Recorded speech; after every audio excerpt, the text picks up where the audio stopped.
বিসমিল্লাহির রহমানির রহিম। মঙ্গলবার 8 জুলাই 2025 থাকছে দৈনিক করতোয়া সংবাদপত্রের শিরোনাম। জনপ্রিয়তা এগিয়ে বিএনপি, তরুণদের নিয়ে সানেম ও অ্যাকশন এইডের জরিপ। প্রধান উপদেষ্টা মুক্তিযুদ্ধের প্রকৃত ইতিহাস তুলে ধরুন। প্রধান উপদেষ্টা বলেছেন, গণহত্যার মামলা, হাসিনার বিরুদ্ধে অভিযোগ গঠনের আদেশ 10 জুলাই। ইতিহাস গড়া নারী ফুটবল দলকে মধ্যরাতেই সংবর্ধনা দিল বাফুফে। জরুরি আইন ব্যবহার না করাই পক্ষে একমত। এবং বাংলাদেশে জনসংখ্যা 17,57,00,000। ঊর্ধ্বমুখী ডেঙ্গু একদিনে 3 জনের মৃত্যু এবং চাপার আবার কাটছাট। সারা দেশে সমন্বয় কমিটি গঠন, সরকারকে 3 দিনের আলটিমেটাম। এবং 19 জুলাই জামায়াতের জাতীয় সমাবেশ, নির্বাচন পেছাতে নয়, নির্বাচন সুষ্ঠু পরিবেশ চাই।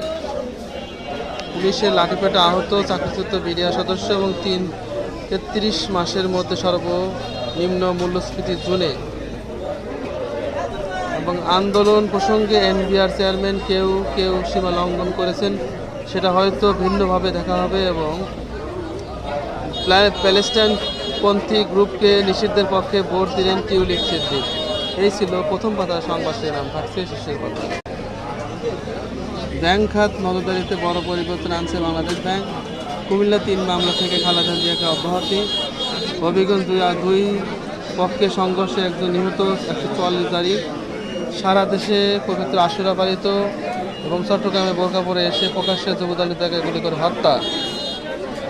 এবং মাইক্রো 11 যাত্রীকে পিষিয়ে মারা সেই বাস চালক গ্রেপ্তার।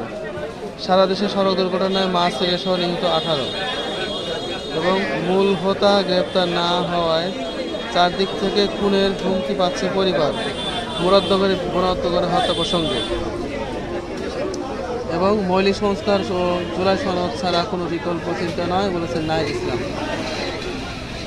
এবং চিটাগাং ডাই ট্রাক লিমিটেড পরিচালনায় নিউ মরিং কন্টেইনার টার্মিনালের কার্যক্রম শুরু। এ ছিল উল্লেখযোগ্য দৈনিক করতোয়া সংবাদপত্রের শিরোনাম। ধন্যবাদ।